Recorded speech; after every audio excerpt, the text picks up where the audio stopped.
Or here in Nice, France, and this guy walks up to me and he says, "You American?" And I said, "Yeah." And he goes, "What the hell are you people doing?"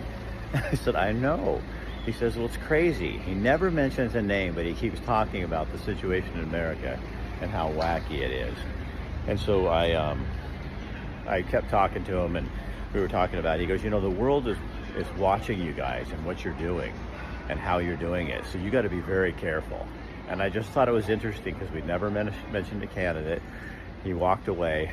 Later on, he walks back up to me and he says, "You know, we never talked about who it was you were voting for." He goes, "And I don't want to make you mad." He says, "But you are voting for Trump, right?" And I said, "Yes."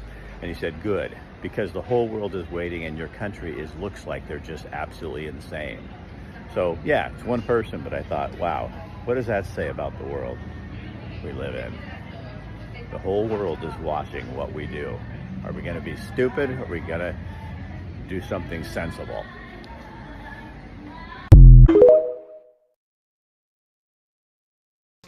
They're eating the dogs, they're eating the cats. Eat the cat, eat the cat. They're eating the dogs, they're eating the cats. Eat the cat, eat the cat. They're eating the cats, they're eating the dogs. Eat the cat, eat the cat. Eat the cat, eat the cat. Seeing red, so don't push me. Ain't Donald Trump trying to grab him by the...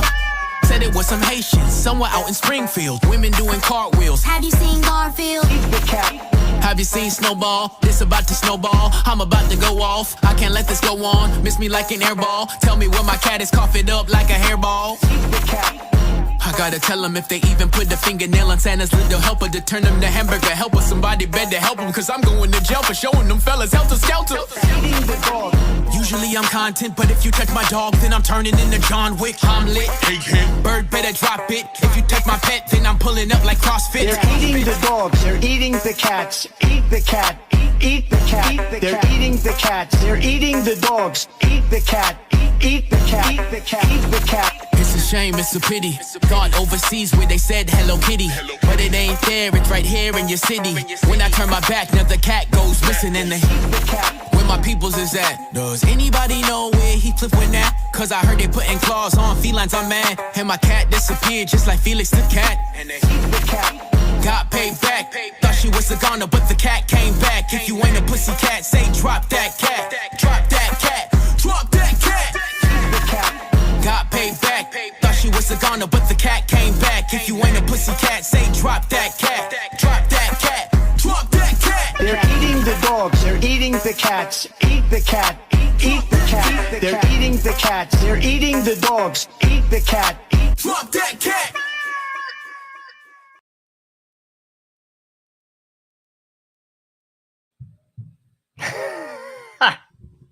Fantastic. I love it. I love it. You know what's funny? Welcome, everyone, back to the front line with Joe and Joe. Joe Pasillo, Joe Rossinello. We're going to the breach, as we always do, Thursday nights, 9 o'clock Eastern time. And please, wherever you're watching this video, you guys have been really, really helpful. We thank you so much. We'd ask you for your continued support. Take a second, hit the like, subscribe, share, do all that fun stuff. Before we get into eat the cat, I want to go to the first guy for a minute, okay? Now, it's a legit video. It's anecdotal, and the guy even admitted that. He goes, hey, it's one person. Here's my problem. I believe every word he said, and I think somebody did go up to him in France and say, you know, the whole world is watching. The problem is they're going through those same problems in France, Germany, Italy, England, Ireland, and all over Europe that we're going through here. The guy he was talking to is the same person who's in a position, or is a person who's in the same position as the people who watch our show, as you and me, as most people in America who feel disenfranchised. We are not represented. Our elections need to be cleaned up. We're being led by oligarchs down a path towards war and destruction and perpetual slavery. The problem is that guy is right, and the guy he was talking to is right. The problem is they're both in the same boat. The wrong people are in power. We are not, and we're going to get hosed. And so is all of society, even the people they vote for. So that's my comment on him. When he says the whole world is watching, well, here's my question. And again, Joe, I know I'm playing a little devil's advocate. Okay, Candace Owens is credibly saying that Brigitte Macron is a man, was born a male of the species. Okay, she's not gotten sued. She's gotten no legal action against her whatsoever. They're just trying to brush her off. Why? Because it's probably true. It's probably true. She's got the birth certificate. There's pictures. There's all kinds of stuff. Okay, So what do you got? He's in Nice, France, this guy. All right, so you're talking to a guy in Nice, France. You people aren't doing anything about Macron. You people aren't doing anything about his regime. The guy dissolved parliament. My answer to that guy would have been, I'm glad the world is watching, but guess what, Mr. Person from Nice? We're watching you too. Macron dissolved parliament and you people didn't do anything about it. You actually voted in a government that might do something to change things, and you people didn't do anything about it. After the president of your country dissolved parliament. Joe, I'm going to throw it over to you. It's, I'll tell you what, it's becoming so blatant, the actions. It began with Brexit. The people basically vote to leave all ties of Europe. They don't do it. Then Donald Trump wins in 2016. They change all the election laws to disadvantage the people, and no one does anything about it. And then, to your point, what's going on globally, you see what happened in Canada. They freeze truckers' bank accounts. No one does anything about it. They dissolve parliament. They take farmers' land away from people in the Netherlands. Take farmers' land away from people in France. They're stopping free speech. They're arresting people in the UK. They're not giving retirees heat in the UK. They're arresting people in Ireland. They allowed 25 million people to come into America to also tilt the elections towards the oligarchs. Let's not kid ourselves. And everything is done in plain sight, and nothing is done about it. Joe, it's like a study in like schizophrenia. And yet, tens of millions of people who see everything that I just noted are going to vote for Kamala Harris and Tim Walz. Right. I mean, dude, I don't know what to say to it. Joe, I think we have to understand that, and again, we're not going to do what they do. They beat up on the American people who don't vote their way. I'm not beating up on those people, okay? But what I would say to those people is, you're voting for the things that are against your interests, yet you've allowed them to convince you that it's in your interest. See, if Donald Trump turns around and says, I'm giving the middle class a tax cut, I'm going to do away with tax on tips, why would anybody in the hospitality industry not vote for him? I'm just saying, aside, like, is abortion that important to you? Or is gay marriage that important to you? Or any of these issues that, listen, Trump is not exactly on our side on that. He's acting more libertarian. We've said that on the show before. Trump is actually going to do this for you. He's actually, you blue-collar people out there in Michigan and Pennsylvania, when you work overtime, he wants to take away the taxes on your overtime so you keep more of your money. Why even in a million years think we played that clip farmer from England? He said, well, we had a big $22 billion hole in the budget and we couldn't give the home heating oil. You caused it. The reporter told him, said, you caused it. What are you talking about? And it's the same thing. What do you think these people, the hospitality workers and the Teamsters and the oil workers and the auto workers, the longshoremen, all blue collar guys that are going to vote Democrat, they're going to go say, okay, you're going to cut my overtime, right? You're going to get the IRS off my back. And you know what their answer is going to be? You know what their answer is going to be? It's going to be, well, we looked at the budget and we just can't do it. And I firmly believe Donald Trump, and we'll talk about believing Donald Trump in a few minutes with another clip with RFK Jr. and Chris Cuomo. I firmly believe Trump is going to do those things. I think that there's going to be too much pressure on the Democrats in the House and Senate to go along with it because of the people in their respective districts and states. But if Kamala gets in, she's going to go, yeah, we can't do that. To your point, and it's a good one, I have never seen people vote against their own interests before in my entire life. Yeah. Joe, it's sick. Like I said, I'm just beside myself. Like it's irrational. Yeah. It's the craziest thing I have ever seen in my entire life. Can I ask you a question? What is going to convince them? I don't know. I don't know. I was going to ask you a question, just an objective question. I'm not even trying to be so partisan or anything like that. Let's say you're married, you have 5 children, okay? Let's just say you called yourself a pro-choice Catholic, Okay, that you agree to at least some degree, a woman should have a right to have an abortion. Let's just say that, and let's say you took a live and let live attitude on gay marriage and the rest of that stuff. Okay, but you're you, okay, and you have 5 kids and you have a wife, and you're going to go vote for that party because you happen to think that abortion should be legal, or that gay marriage should be legal, or that 15-year-old girls should have the choice to get their breasts cut off. If you're that guy and you're a blue collar guy, all right, and the thing is, are you going to die on that hill when you, for your 5 kids, have to go and spend $6 for a gallon of milk, or $6 for a dozen eggs, or a loaf of bread? But that's the type of person we're talking about. And again, I'm not being judgmental. I understand people vote the way they do, but I would tell all these blue collar people who are nominal on these issues, Joe, they're not dyed in the wool pro-abortion or the rest of it. You're going to 80% go of the vote. country is nominal on those issues. Right. What I'm saying is, but you're going to go vote for the party because your grandfather did. That's basically going to take money out of your pocket and food off your table. And when you are able to buy food, you're going for your entire paycheck. Well, we talked about this. It's because it's tribal, Joe. It's that's their identity. They're not grounded in anything but that identity. See, I'm not grounded in a political identity. I could easily vote for somebody who's not a Republican. Easily. Very easily. So my point is, that's the problem.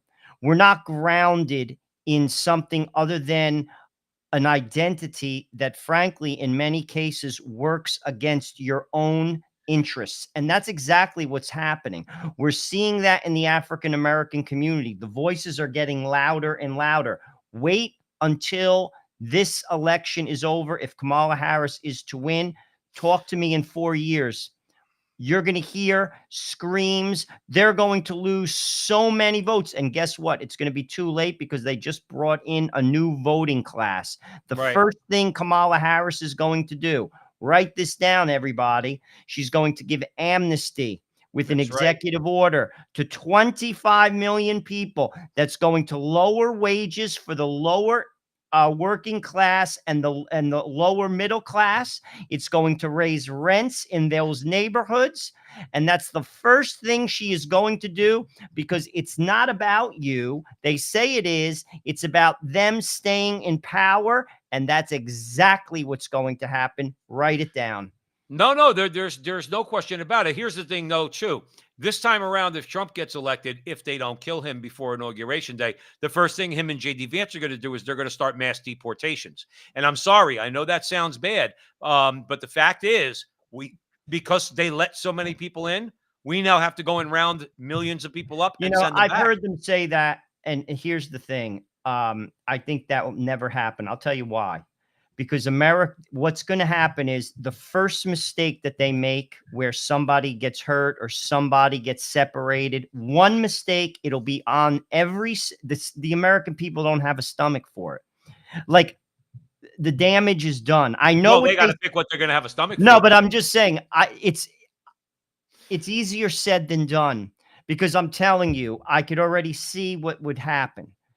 It'll be on the news, 24/7, the news cycle. It'll be on forever. You'll see that. Thing is, then the Immigration and Naturalization Service, or whatever executive branch agency runs this, needs to get dressed down. All right, by Donald Trump if he gets elected. They should be in jail. Well, I know Mayorkas should be in jail. Well, Mayorkas should be in jail. So should Joe Biden and Kamala Harris. Oh, no, I agree with you on that. They should be in jail for what they did. They should all be in jail. But what you have to do, how I would handle it, because Joe, we have to play chess. People have to start playing chess. How you play chess, you just prevent people from getting hired. They'll leave on their own. If you can't, and you penalize people Chris Christie said that in New Jersey. And he's right.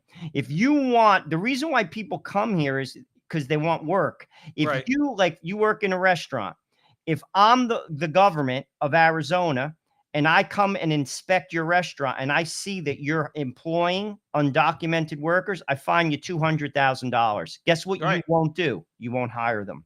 That's kind of how you have to play it. Well, the thing is, though, in Arizona, in Georgia, where they're still nominally red states, okay? On the state level, you have to make sure that, number one, if you're a non-U.S. citizen, you cannot vote. Period. Exclamation point. Number one. Number two, you get zero social services. You crossed the border illegally. You did not come here legally. You're not supposed to be here. You're getting nothing. So if you're getting nothing and you're not, as Joe Rossinello just said, and you're not getting a job, you're not getting hired, and you're getting nothing from the government, you know what that person's going to do They're not gonna come. voluntarily? Well, not only, but the person here is going to leave. The other thing I was going to say, I want your opinion. Again, whichever agency of the federal government it is, let's say it's the Immigration and Naturalization or Homeland Security, you have to, if you're not going to deport them, like you said, if you're playing chess, well, here's the thing: you're not voting. You're not voting until you become a citizen. Well, You're you not can going to do be that. allowed to vote. And here's the thing: conservative groups need to start filing lawsuits and go to the Supreme Court and have the Supreme Court rule on many of these things. If the Supreme Court, Joe, and I really want your opinion on this because it's something I've been thinking about a lot lately.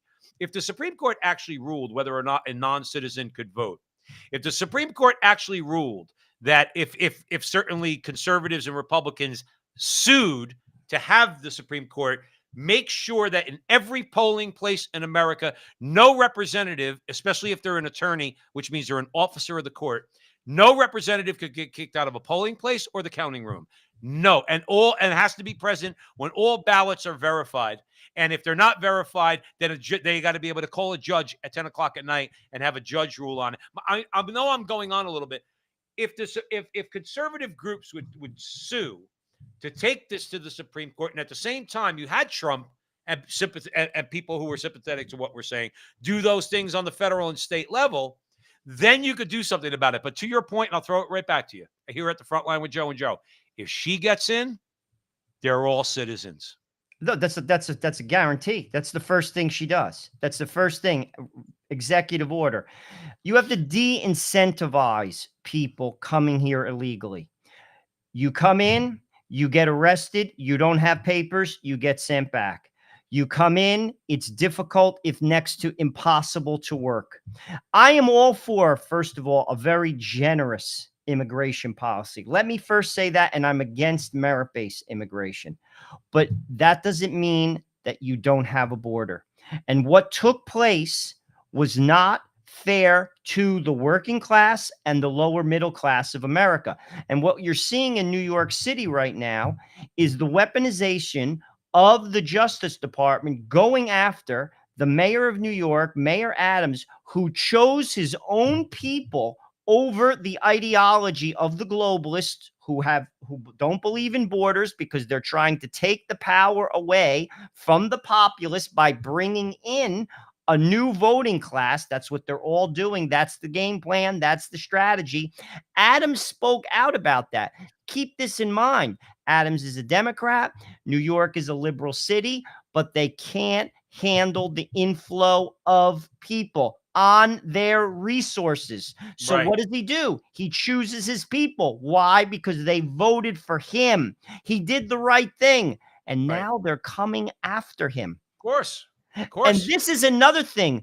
What kind of country do we live in? Like when people see these things, does this shock you? It should. It should. And I'll be honest with you, I'm flabbergasted by what I have seen in the last 7 years. Flabbergasted. I And was having this conversation with somebody, and I said to them, I said, do you see what Jeffrey Epstein did? Do you see what P. Diddy evidently is accused of doing? Hugh Hefner did the same thing. People always overlook that about Hugh Hefner and all the video surveillance and all that he had going on at the Playboy Mansion. You get something on somebody, and then you could keep them in line. You can make them do what you want. Case in point, Jeffrey Epstein, anybody on that island, they're scared to death. His little black book is going to get out someday. Hugh Hefner, same thing. P. Diddy, he'll get suicided sooner or later. My point is this. I think that Eric Adams is probably did some of the things that the accusations are now coming out about him. I forgot exactly what the accusations are. He probably did. You want to know why? The Democrats and the oligarchs that control them, what they do to all the people in the Democrat Party that will even think about going along with it, they get them involved in some corruption. They get them involved in some sleight of hand, okay? And now they have something on them. And then they turn around to that person and they say, you will stay in line. And as long as you stay in line, you could keep being corrupt. We don't care. And as long as you stay in line, we won't let anything out. Eric Adams didn't stay in line, Joe. He went against one of their big things, which is immigration. Well, it's a illegal power. immigration. That's a big key to their power base. And that's why they're probably absolutely responsible for the charges against him. 100%. And that should appall people. It should appall people. Joe, And our it's entire not nation about for the being time you and I were kids should anti-immigrant. appall people. It's not about being anti-immigrant. I'm for immigrants. I'm for a generous immigration policy. But I am also for borders. I'm also for vetting people that come in. Yes. Because Yes. when you allow no borders, there are going to be, I'm not going to call all people. No, that's not fair. But there will be some people that could be criminal. Also, terrorism is still alive and well in the world. And that could happen in a heartbeat. And the drugs. And there's that aspect too. That's not all people. I don't like when people say that. I don't think it's fair. A lot of those people, frankly, are just poor and they're just looking for a better life. And I am all for a generous immigration policy. However, a country is entitled to borders, and they're not letting them in for any other reason than to sway the power structure away from the population that pays taxes. If you think otherwise, you're naive. You're joining us here at the front line with Joe and Joe Pasillo, Joe Rossinello. We're way in the breach. Thursday nights, 9 o'clock Eastern time. We go live. Please share this video, share this conversation. We're growing nicely, and thanks to you, that's happening. We'd like to grow a little bit more. But Joe, this is what bothers me. You work. You have to put food on the table. I work. I have to put food on the table. We do this show. We carve out time, precious time, by the way. Okay. Why? Because we're the greatest guys in the world? No, because we know what's important. We're in our lane because this is what God has given us right now. We have to work. We got to put food on the table, but we have time to throw our hat in the ring in the culture war, in the spiritual battle, in the political battles. Okay. But Joe, here's my problem. There are people out there who make a ton more money than we do.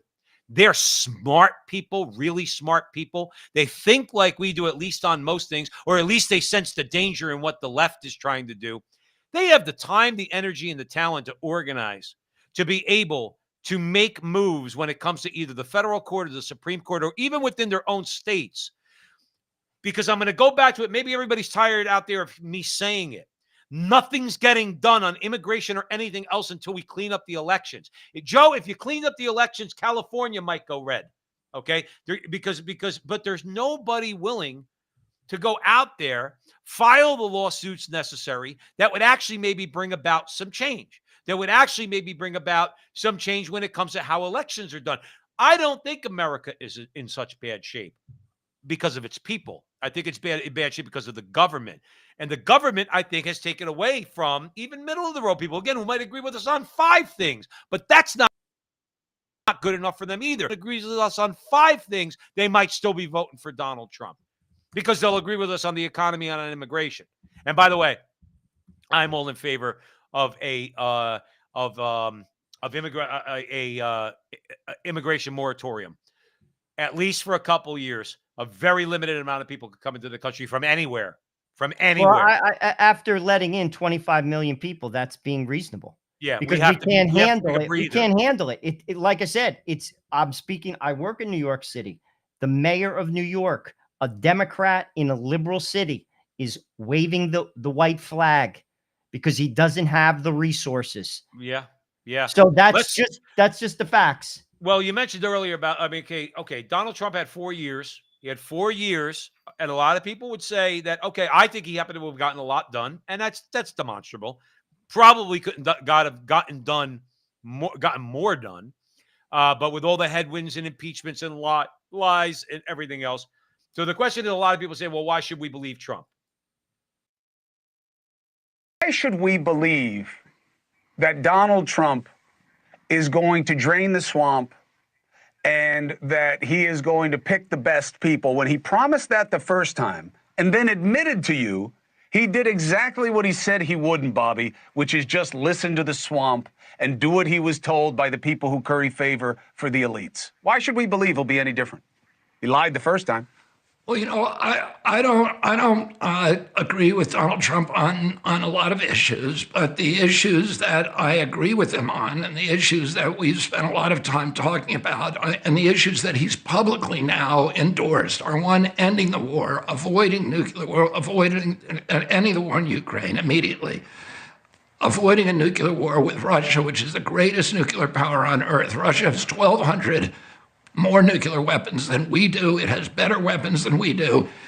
It's a generation ahead of us in terms of electronic warfare. It's in league with China, which is now the largest industrial nation on earth, has the biggest industrial base when we don't have any.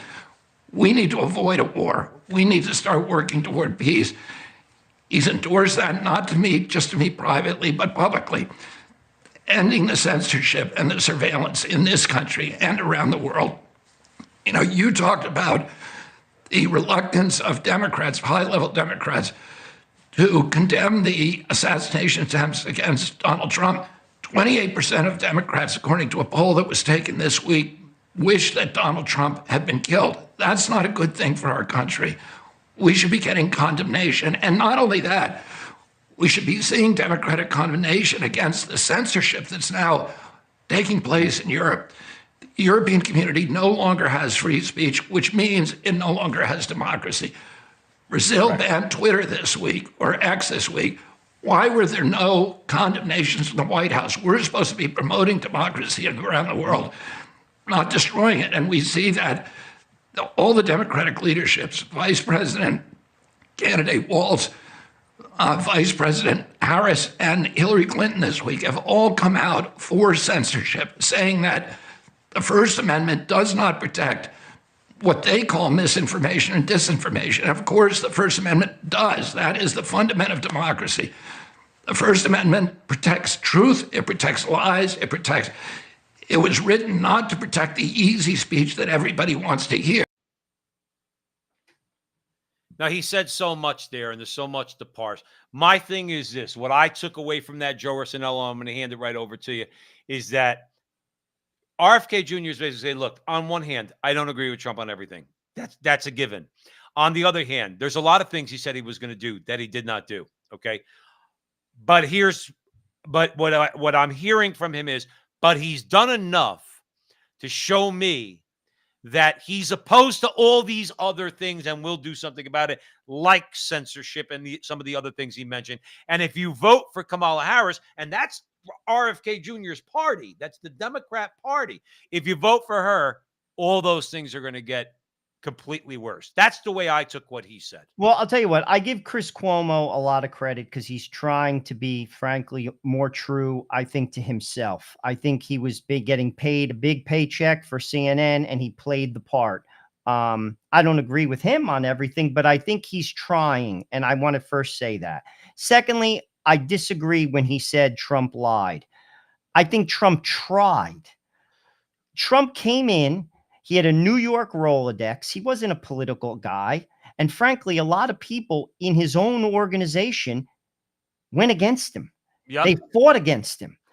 That's why they don't want him reelected a second time, because now he knows how it works and he has people around him who also know how it works. And that's what it's all about. It has nothing to do with you. It has everything to do with the institutional democracy. Another point I want to make is RFK is a true Democrat. He's a Democrat. However, he sees the bigger picture. We have to get the country back. He doesn't agree with Trump on a lot of things, and Trump doesn't agree with him on a lot of things. But if you don't have fundamentals, all the other arguments don't mean a thing. They don't mean a thing. And that is the beauty of what's going on right now. Tulsi Gabbard is a Democrat. Right. Elon Musk is not a conservative. He's not even a MAGA guy. Yet they see the danger of what's going on. And Right. that is what people should see. They should see the same thing because it's more than a political battle. This is an ideology that goes against we the people, democracy. You can't speak, freedom of speech. Any government that's not for freedom of speech, you don't have to like what I say, but you can't stop me from saying it. And if you do, then you can't call yourself a democracy. That's it. RFK is spot on. Oh, in he's that. spot on. Yeah, with that. That is pure definition. Yep. And that is what's going on. And if you're for that, you're not for the American ideals. It's not about you and it's not about power because those amendments protect the country past one election, two elections. If you can't see the safeguard and the validity to that document, I got news for you. You're not paying attention to history. You don't believe in democracy. Don't use the term. Right. RFK is spot on, and frankly, I give him a lot of credit. I really do. Well, I give him credit because he fought against his party that basically disallowed him from actually trying to run as a Democrat and letting Democrats in the individual states decide, like they were doing with Bernie Sanders until they stuck it to Bernie Sanders, and they took it away from him. But there's a lot of there's a lot of truth in what he says, and the thing is, like I said, if we have groups that would go to the Supreme Court that have Supreme Court rule on things like malinformation, misinformation, disinformation, all that kind of stuff. The Supreme Court's got to come out and say, eradicate that stuff from our laws. See, there is no such thing as misinformation, disinformation, malinformation. There's just information. You don't like it. You don't like it. Why? Argue with it. I listened to a great clip from Glenn Greenwald today. I highly recommend getting your geopolitical news from him. He's spot on. He was talking about Pavel Durov and Elon Musk. They put him in jail, and he capitulated. He didn't want to spend the rest of his life in jail. They put him in jail. And Elon Musk caved in Brazil because he has shareholders and he probably has debt. He didn't buy that company cash. I doubt it. I didn't see the financials. I don't go to the board meetings. But who has $44 billion cash? They probably floated bonds. That Brazil is a huge market. It's like the 6th biggest country in the world. I think it's the 9th largest economy in the world. Mm-hmm. So it's not like Jimmy Lai went to prison, but Jimmy Lai is 80. He's old. I'm not taking away from what he did. Are you going to go to jail if forever? Like this is, I don't want to even like point fingers at them. It's hard to right. Them. They tried, but the point is, this is a fundamental threat to the power base. Freedom of speech, people understanding what's truly going on. Pavel Durov, if I'm mispronouncing his name, please, I'm sorry. And Elon Musk threatened that. So you had to do it. What do you think Harris and Waltz are going to do if they take over? The exact same thing. Department of Justice is going right after Elon Musk. And I mean, we can't have this. Right. We're not even like, we get maybe 3,000 views in a week. What about people like Russell Brand that's getting 400,000 views for jail time? Jail time. Bingo, Joe. Jail time. Bingo. And because this is the largest threat to the oligarchs that there is. Freedom of speech. They're not about democracy. It's an insult to the word. And people have to start seeing that. Well, I want to play a quick clip, and then I want to get into the fact that, Trump is not a monster and play a couple of those. But I real quick, Joe, we'll come back for a comment and then we'll move on. But I did want to show you, people are starting to get like really, really, really fed up. People who are supposed to be safeguarding our democracy, like district attorneys and attorneys general, and people, just watch this for about 30 seconds. 100 murders in 466 days in office. Never before on both sides, Republican, Democrat, have you ever had one 100 murders in Manhattan in 466 days.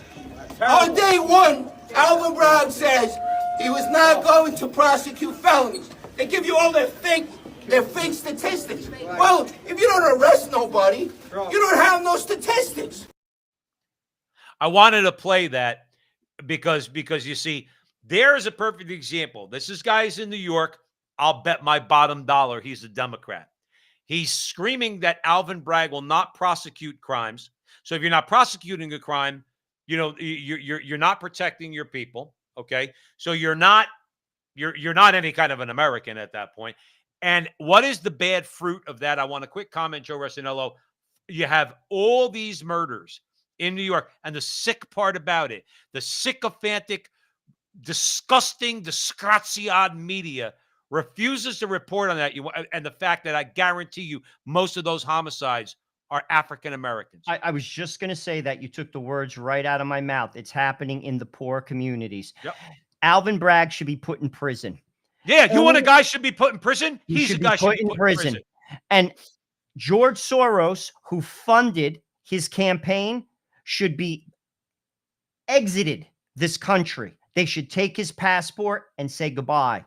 Why do we allow people in plain sight to destroy the fabric of a nation?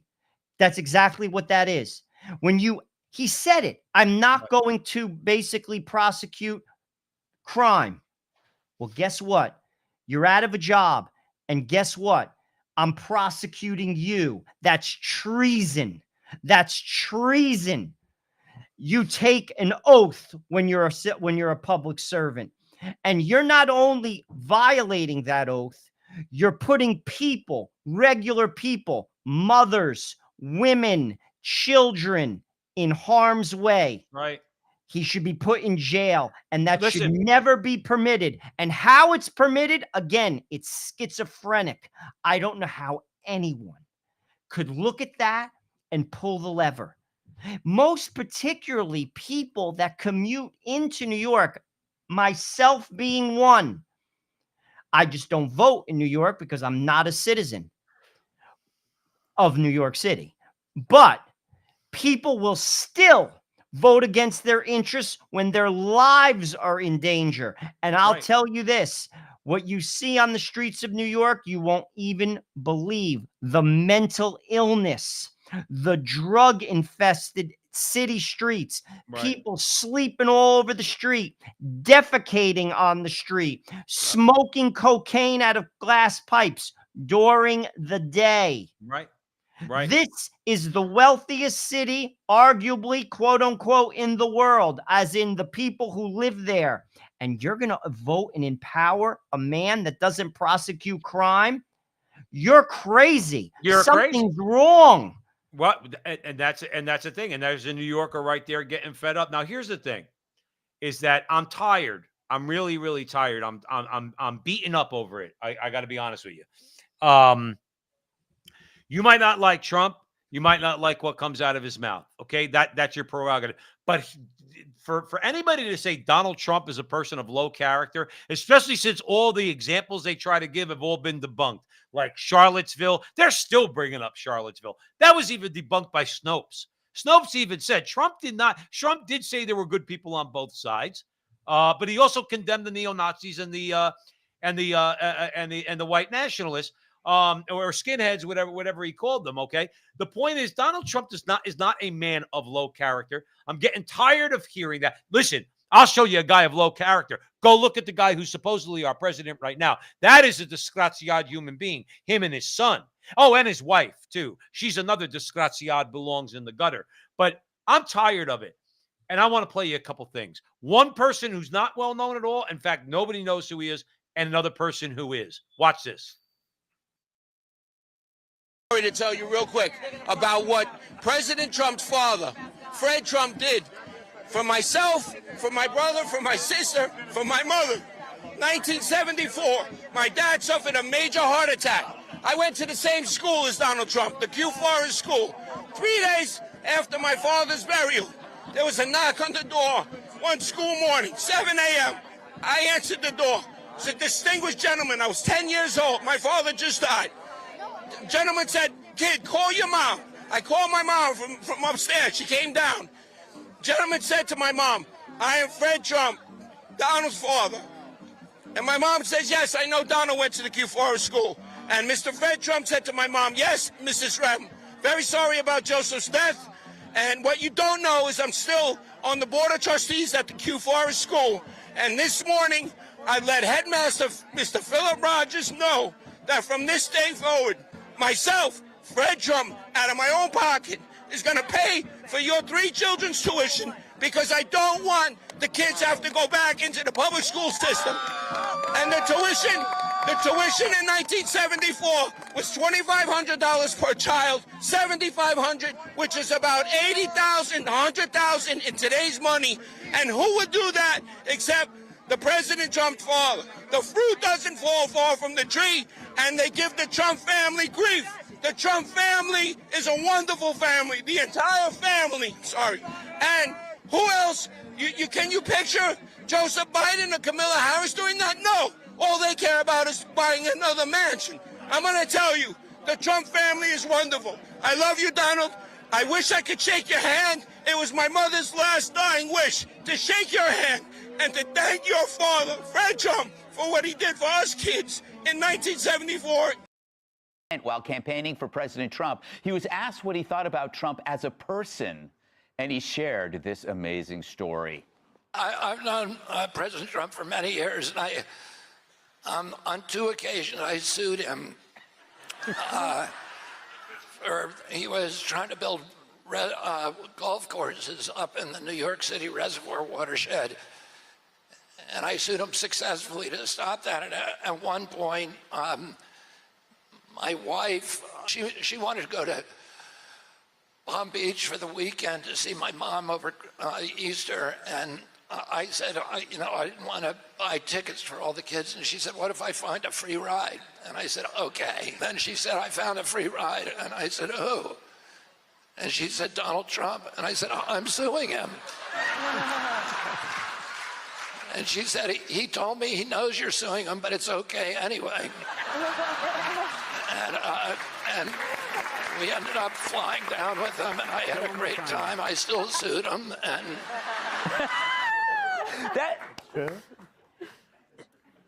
It's such an interesting story because you kind of separate the friendship from the legal stuff. It's like, yeah, you sue me, I get it, that's what you do. Yeah. But I'm not, like, you want to use my plane, fine. I mean, some people would not understand that. No, I think I have been able to do that. Otherwise, I would have nobody to talk to at all. And I'm sorry. And as far as we said this a few times here at the front line with Joe and Joe, the left has no humor. At least Trump is funny. Trump will make you laugh. And you want to know what? I'm getting tired of this. When you want to attack somebody, you attack their entire families. They've attacked his father. We know what they've done to him. Hey, listen, they attacked Barron, but we were told Sasha and Malia were off limits when Obama was president, right? We were told Chelsea Clinton was off limits when the Clintons were in power. Okay, how dare we question Joe Biden's son Hunter, crack addict that he is? Okay, but they will go after a man's family, not just him, because they're vicious. And these two people, I love that story with RFK because I could see Trump doing that. Okay, fine, he sued me. He didn't want me to build a golf course. What was it? What does that mean? I know Bobby Kennedy. Yeah, sure. What are you talking about? Get on my plane. Come down. Like they again. It's being able, I think you used the right word about, tribalism. I would use the word probably being an ideologue or adhering to an ideology where it means you shut out another person completely simply because they're not in 100% lockstep with your worldview. And we know that that's what the commies, that's what the Marxists, we know that that's what they do because they want to impose what everybody's supposed to believe on them. I love those two stories about Trump. What people have to remember is Trump doesn't have to do this. Trump is very rich. We could debate about how wealthy he is, but he doesn't have to do this. I can remember when he first ran, he referenced Carl Icahn. A lot of people know who he is. He's a very wealthy man. Well, he's friends with Trump. They're friends. And he was like saying to him, why are you doing this? Like Donald Trump at his age should be sitting on a yacht in the Mediterranean. That's what people who are worth what he's worth at that age are doing. He does not have to subject his family to this, to get shot in the head. No. And that people overlook that. And you know something, that, if you ask me, says a lot. Another point, Donald Trump has lost value on his net worth since he's entered politics. That's absolutely factual. Meanwhile, people like Justin Trudeau in Canada, people like Barack Obama, people like the Clintons, people like Joe Biden, and soon Kamala Harris will all and are wealthy because of their public service. Does anyone talk about that? It should appall people how somebody, do you realize that the Obamas and the Clintons couldn't buy a house after they had to borrow money? Obama's in Chicago, and they borrowed it from a shady character. That's a story for another day. The Clintons couldn't buy the house in Chappaqua. Now they're worth, probably both of them. Clintons are probably worth $500 million. The Obamas are probably worth a couple of $100 million. Right. Oh, that they wrote a good book. Yeah. Yeah. Okay. Yeah. Okay. I mean, got you a couple $100 million. This is how it works. How is this happening in plain sight, Joe? And no one cares. Like, I'm beginning to think the law just does not apply to these oligarchs because they're so brazen, and no one not only does anything, they don't even question it. It's not about government. They're not public servants. Let's call it like it is. They are rulers. They rule over us. Let's get the language right. That's exactly what these people are. It's not the elite class, the oligarch class. It's the ruling class. That's what we have in America. I hope more eyes are open to it, because what's going to happen in another 2 months should open more eyes. That's what I'm hoping for, Joe Pasillo, because what's going to happen is going to be appalling. I hope, obviously here at the front line with Joe and Joe, we hope and pray. But even a guy who's rich, obviously I don't begrudge anybody who's rich. Jamie Dimon is probably a guy that we don't agree with on much, and he wouldn't agree with us on much, okay? But I think he makes sense here. Economy playing itself out over the next 12 months. This is an election year. We've been talking a lot about what just took place in Iowa and trying to understand how the American public is going to feel about the economy may ultimately dictate how the president is decided. Yes, I agree with that. I think it's a mistake to assume that everything's hunky-dory. And, and when stock markets are up, it's kind of like this little drug we all feel. Like, it's just great, But remember, we've had so much fiscal and monetary stimulation. So I'm a little more on the cautious side, that we are facing a lot of things in 24 or 25.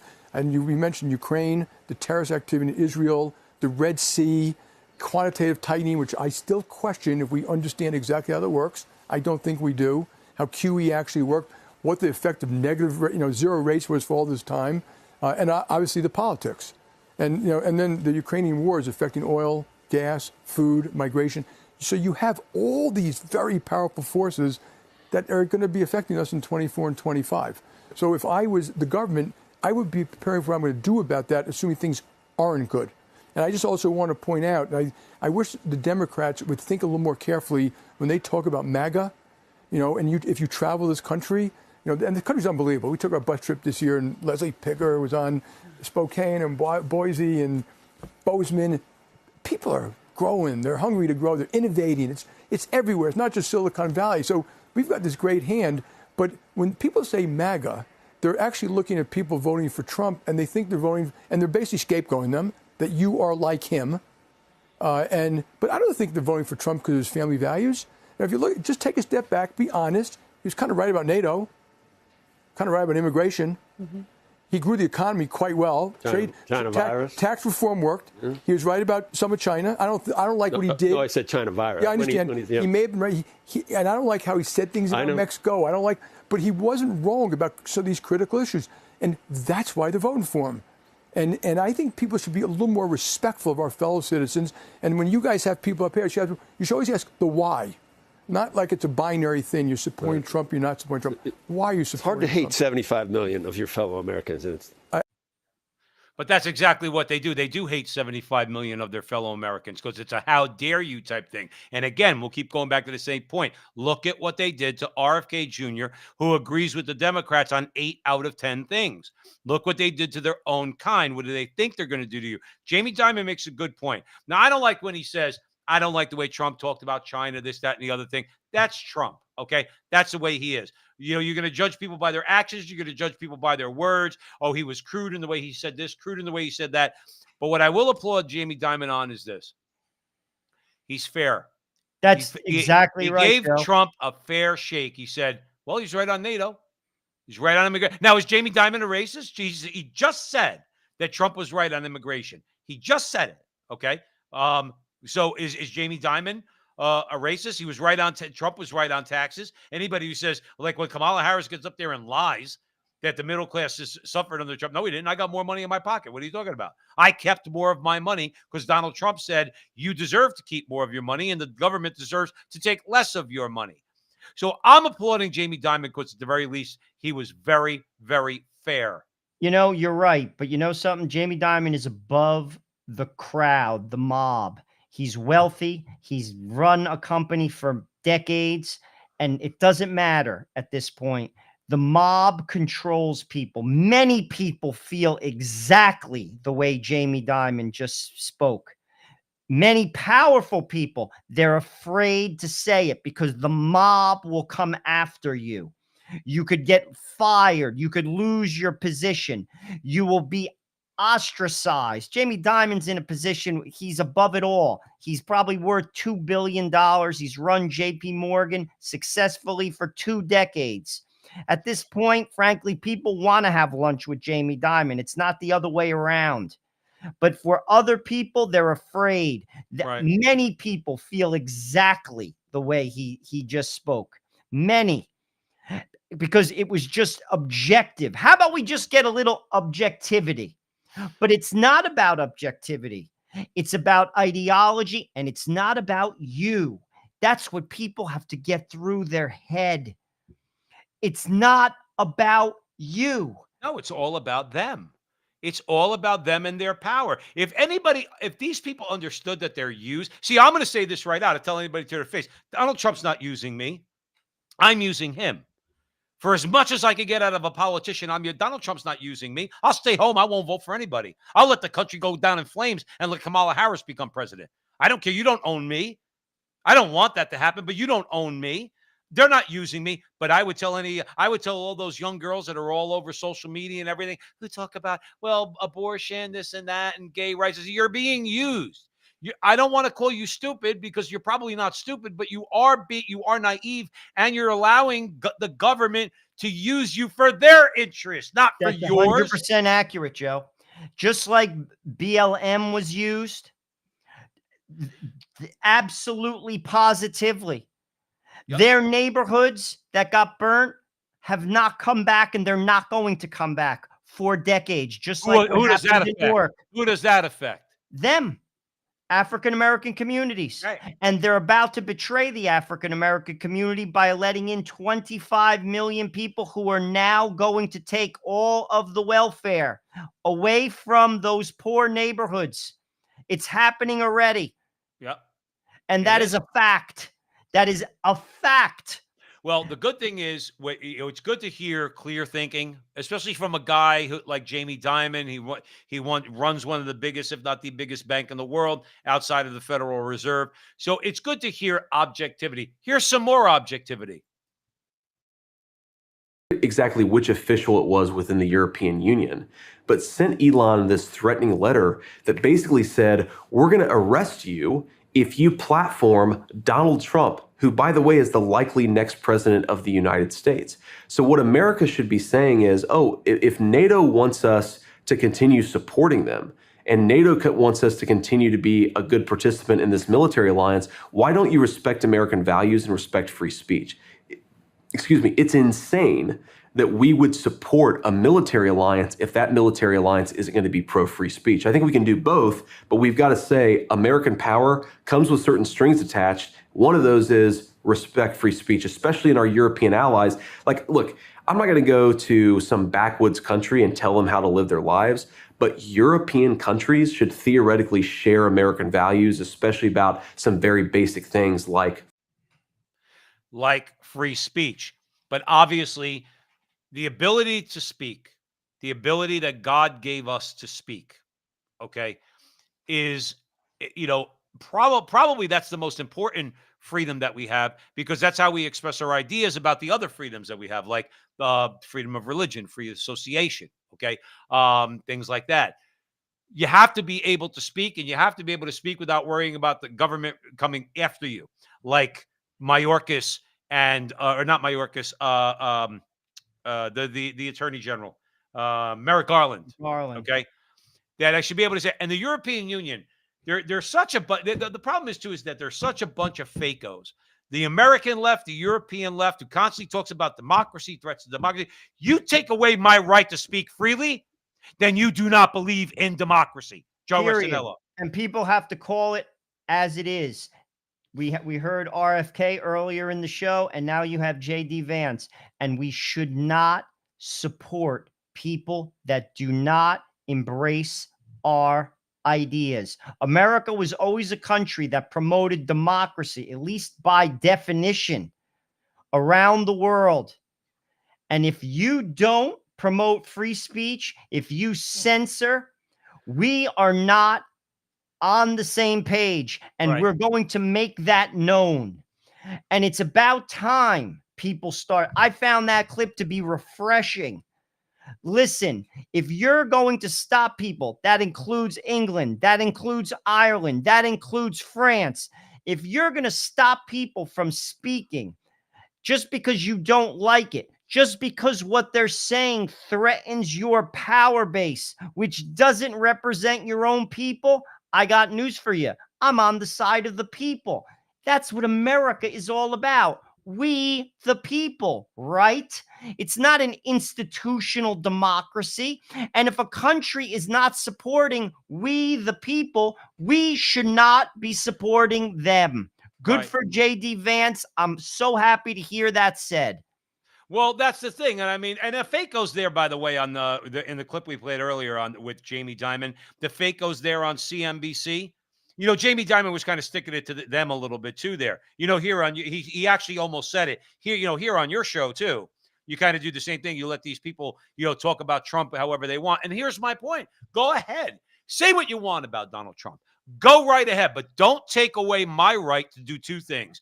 Defend Donald Trump if I feel it's necessary to, and attack you and attack your positions, to analyze what it is that you're trying to do as either being something that's going to be beneficial to Americans or not beneficial to Americans, like 20 million people being allowed to come across the border illegally. That's the thing that they can't stand, is the fact that they know, look, most people, I would think, recognize Logos. They recognize the need for order, the need for beauty, the need for truth, the strive. Most people, I think, in their heart want to strive towards those things. And then there's some people who are just outright scumbag evil, who hate humanity. They're in league with Satan. They're in league with the Marxists. They are Marxists. They are communists. And because they hate humanity, they don't care. They have no compunction, Joe. They'll put you and my head in a guillotine faster than you could blink your eye. They don't care. Okay? And that's really where the battle is. We have to convince the people who have a good heart, even though we might think they're in the wrong direction on a lot of things, like abortion and like family and all that, okay, on power that we're giving the government. But their heart is in the right place. That's why we have to continue to do what we're doing, along with others out there who have much larger platforms. That's fine. But to raise their consciousness so that we could take away the power of these oligarchs. Because these oligarchs, and I'm going to throw it over for a final comment, Joe. The bottom line is people need to understand. They are Marxists. They're communists. They want total cultural hegemony. Everybody needs to think the same. You will think what the party says. There is no religion. There is no free speech. There is no free association. You will do what we tell you to do. And if you value your life in as much as you have, it will take it away from you. And if you value your life and you want to have these things that will give you usually sex, drugs, and rock and roll, then you'll shut up and listen to us. The problem is there's too many people in the world who can be controlled by sex, drugs, and rock and roll, and not enough people who use their brain. Joe, give me a comment. Ultimately, everything that's being done is being done in plain sight, Joe. It's being done in plain sight, and it's being done in a brazen manner. What is it going to take? Do you actually think you're insulated? That's the question I want to put out to people. Maybe you do. I believe you're sadly mistaken. Call yourself a Democrat. Call yourself a Republican. If you're in the middle class, even if you're in the upper middle class, you are going to get a serious awakening if Kamala Harris wins the presidency.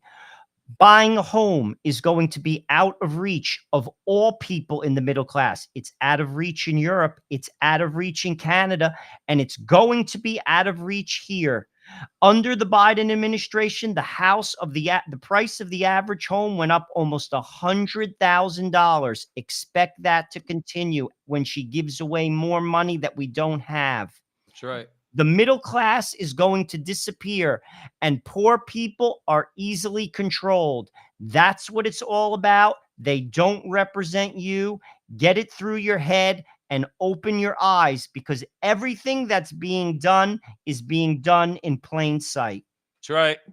So we want to thank you. Now, don't go anywhere, everybody. We got a really good 3-minute clip we want to play for you once we're gone, but we do want to thank you in the meantime for joining us here at the Frontline with Joe and Joe. We really appreciate all your help. Please share this video wherever you're watching it, X, Rumble, Facebook, YouTube. Hit a like, hit a subscribe, encourage your friends to do so. Thank you, as always, for showing up. And remember, until the next time, that our conversation is your conversation, and that conversation is going on everywhere. We'll talk to you next week.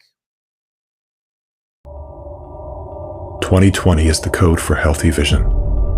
It is also the year we were given the eyes to see. The great Oz has spoken. Today, the curtain has been pulled back to reveal the liars at the levers. Pay no attention to that man behind the curtain. They are masters of deception, hell-bent to divide and conquer. Some radicals on the far right. It's not just the far left wackos. Like magicians, they use the art of redirection to keep us distracted as they trick us. Nearly every war we have fought was initiated by their propaganda. Iraq's weapons of mass destruction are controlled by a murderous tyrant. As their empire of lies is collapsing, they are becoming increasingly desperate and dangerous. Russia, China, and Iran have announced the three nations are seeking to strengthen ties. The alliance that's been formed should chill us all to the bone. Their reckless war games have united a deadly alliance. Everything we have fought for, everything we've earned, and everything we love is under attack. Terror suspects at the southern border since the beginning. At what point do we say, enough is enough? Now is the time for the American people to wake up and rise up. A rebel alliance is forming in the name of liberty and life. People of every color, culture, creed, and ideology are putting politics aside to secure the 8 pillars of peace and freedom. End the weaponization of science and medicine. If there is risk, there must be choice. Cease the expansion of surveillance and propaganda. They are killing us with censorship and propaganda. Stop central bank digital currencies. That will allow them to punish us from a distance and cut off our food supply. Prevent political abuse of our judicial system. What we are demanding is, in fact, the restoration of the rule of law. Secure our national borders. I'm tired of the United States doing nothing to protect the American people. Protect our children. To defend our children and to save an entire generation. Restore critical thinking in education. I think that the time for change is now, and enough is enough. And above all, break our addiction to war. The nuclear threat is an emergency of the highest order, and we are all in the crosshairs of this emergency. We must set aside our differences, work together to fire those warmongering politicians from both political parties. Everybody from the left, everybody from the right, everybody from the middle coming together to realize that we have more in common than divides us. What unites us is so much stronger than anything that divides us. We are a country of love. We are a country that care about people. The one thing that brings us together here today is that we value life.